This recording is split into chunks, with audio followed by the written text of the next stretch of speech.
Assalamualaikum warahmatullahi wabarakatuh. Perkenalkan, nama saya Abdul Rahman Maulidi dengan 3 disiplin terakhir nomor 8 dari kelas Teknik Informatika B angkatan 2023 Universitas Negeri Surabaya.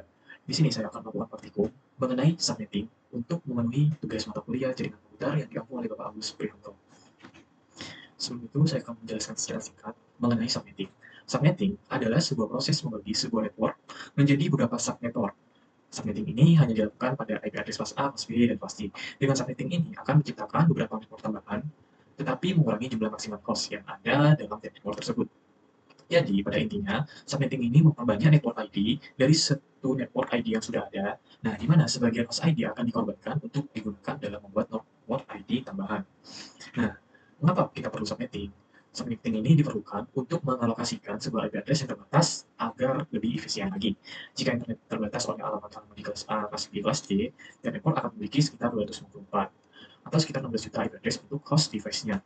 Nah, walaupun terdapat banyak network dalam jumlah host lebih dari 254, namun hanya sedikit network, kalau tidak mau dibilang Anda, yang memiliki host sebanyak 65.000 atau sampai 12 juta.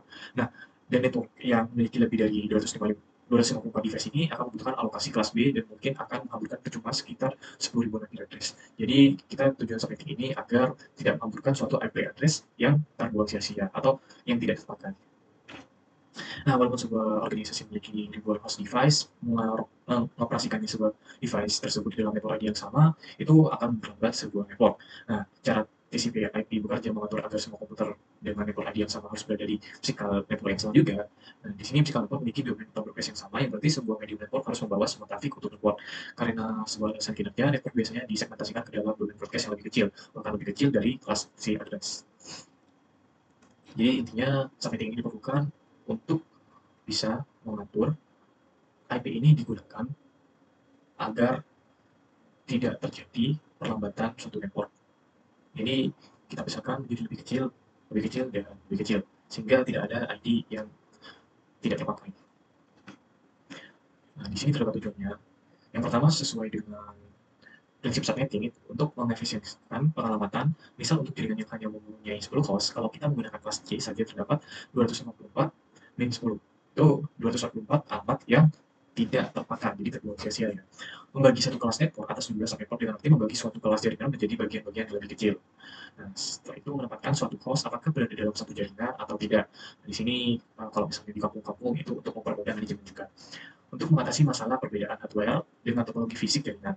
Nah, di sini juga jika hardware menggunakan topologi yang berbeda-beda itu dapat diatasi dengan subnetting. Meningkatkan security dan mengurangi terjadinya complexity atau penimbunan akibat terlalu banyak host dalam suatu network. Jadinya di sini agar tidak terjadi suatu masalah dan meningkatkannya keamanan dalam suatu network yang isinya banyak host ya, itu lebih aman dari lebih aman satu network kecil dengan terdiri berapa host saja daripada satu network besar itu dengan banyak host. Perhitungan subnetting ini ada dua cara. Yang pertama itu menggunakan cara table, yang kedua itu menggunakan cara binary. Nah, di sini kita akan mempraktikkan menggunakan cara table saja untuk melakukan perhitungan. Nah, di sini hakikatnya semua parameter set itu akan berkisar terdapat 4, itu ada jumlah subnet, uh, ada jumlah IP dan IP yang dipakai, dan yang terakhir itu block subnet yang terdiri dari network dan sebuah broadcast. Jadi kita lanjutkan penjelasannya. Nah, di sini pembentukan subnet dari host ID itu, mula-mula kita mempunyai net ID dan host ID. Nah, di host ID ini kita akan subnetting sehingga host ID itu sebagian dikorbankan untuk subnet ID. Jadi untuk membentuk suatu network ID yang baru dari mengorbankan sebuah host ID. Nah, di sini dalam set kelompok IP terdapat dua IP bersifat khusus, network identitas suatu kelompok IP dan broadcast alamat yang digunakan untuk memanggil suatu IP yang berkorespondensi. Nah, di sini network itu merupakan IP pertama dari suatu kelompok pada subnet ini, dan broadcast itu IP terakhir dari sebuah kelompok pada subnet. Nah, di praktikum di sini kita akan membagi atau mensimulasikan dua subnet, yaitu pertama web 1 dengan IP address 192.168.1.0 terdapat ID-nya dan menggunakan subnet ting slash 26 dengan nextmax 255, 255, 255 dan 19. Jadi bentukannya seperti ini. Dan ini karena kita menggunakan slash 26, jadi kita menggunakannya cuma sampai dua ini ya, buat tanda ini, F1 dan F2. Nah, nanti kita bentukannya ke Cisco Packet Tracer akan seperti ini. Jadi kita buat dulu ke Cisco Packet Tracer. Jadi saya sudah membuatnya, yang dimana di sini terdapat sebuah router dengan network ID yang akan menyalurkan itu ke switch dengan network ID itu 0. Nah, di sini /26 maksudnya apa?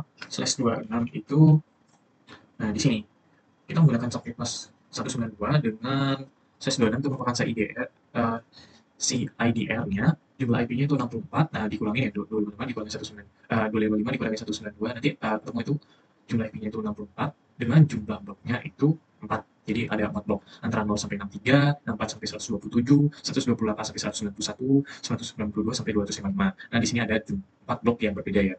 Nah, di sini gunanya di IP yang pertama itu untuk network ID dan IP terakhir itu untuk broadcast.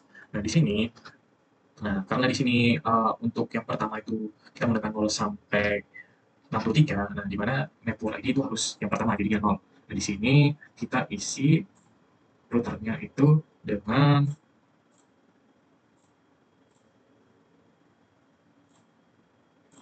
nah di sini kita isi 192.168.1.0. Ya, sudah.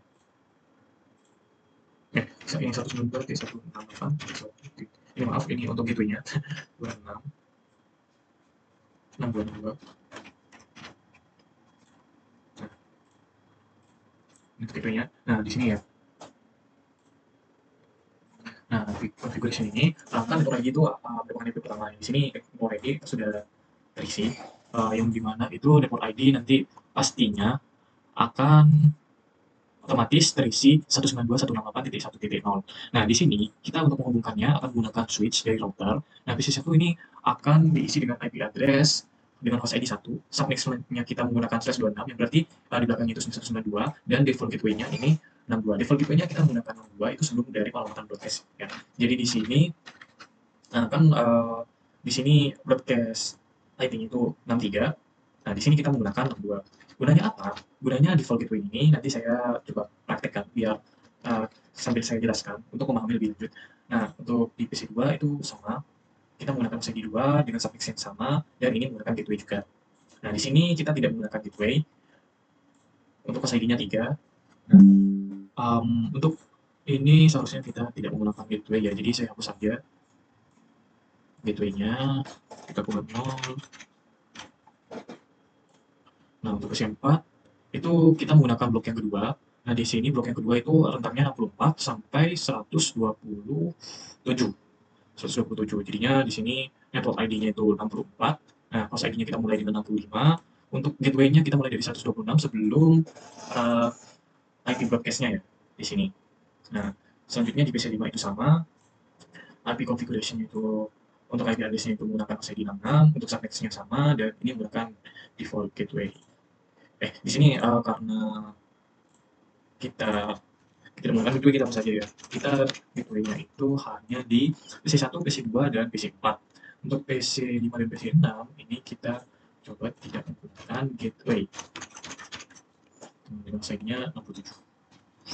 Nah, di sini kita langsung coba praktekkan. Ulang kembali.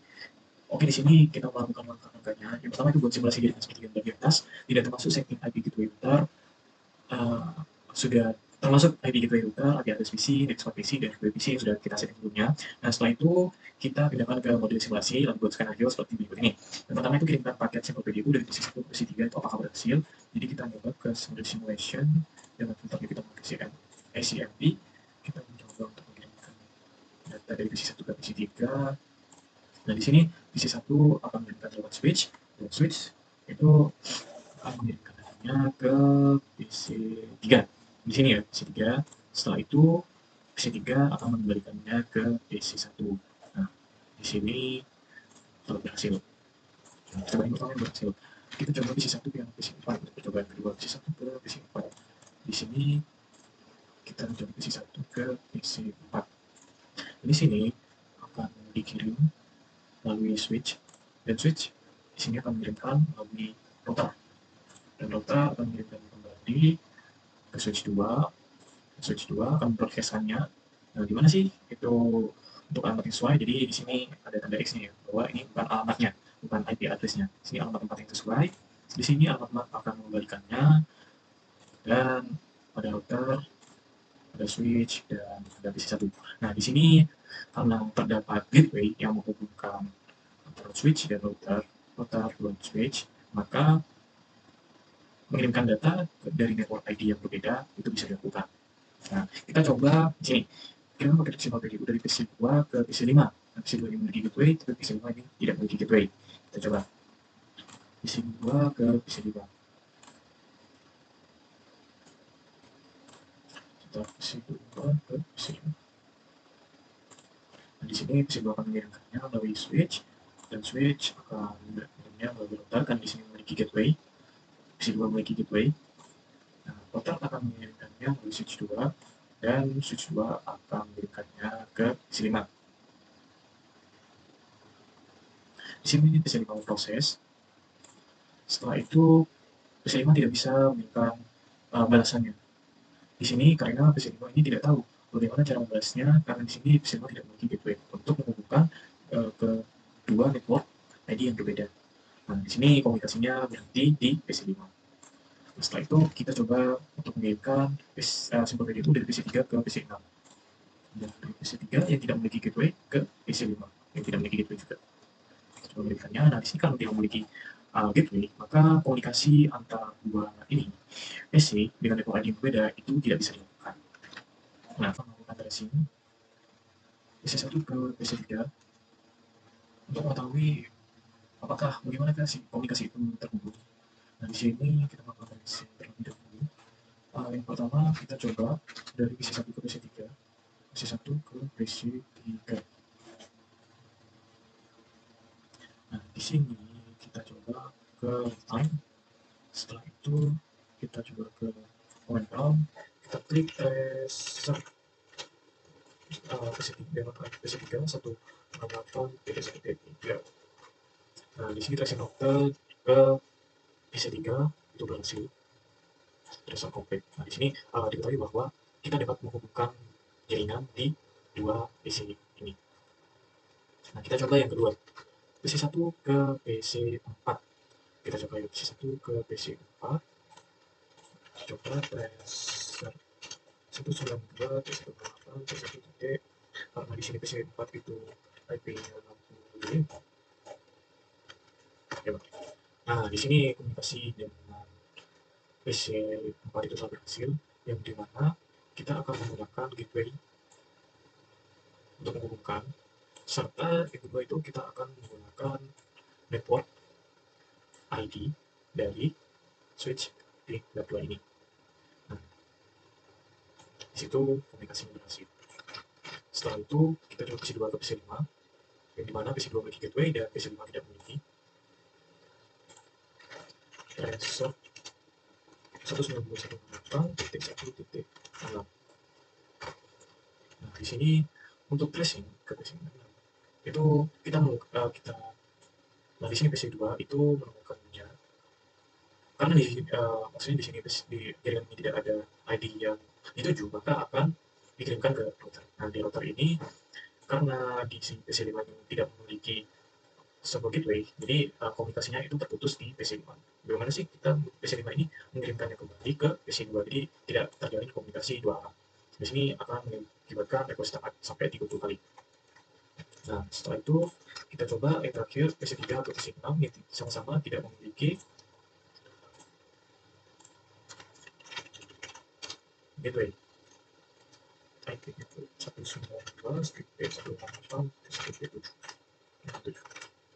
Nah, di sini tidak akan terjadi komunikasi lebih lanjut karena di sini pada network ini PC3 tidak ada yang dituju. Setelah dilemparkan karena tidak memiliki sebuah gateway, PC3 ini tidak bisa melemparkannya kepada router. Di sini gateway berperan penting. Nah, di situ tidak ada yang bisa menjadi komunikasi satu arah maupun dua arah dikarenakan tidak memiliki gateway. Nah, di sini praktiknya telah berhasil, semuanya sudah diselesaikan. Kesimpulannya di sini pembagian subnet itu penting untuk mengefisiensi sebuah IP host yang tidak terpakai, dan juga gateway ini penting dalam subnetting untuk menghubungkan jaringan-jaringan yang terpisah oleh network ID yang berbeda dari hasil subnetting tersebut.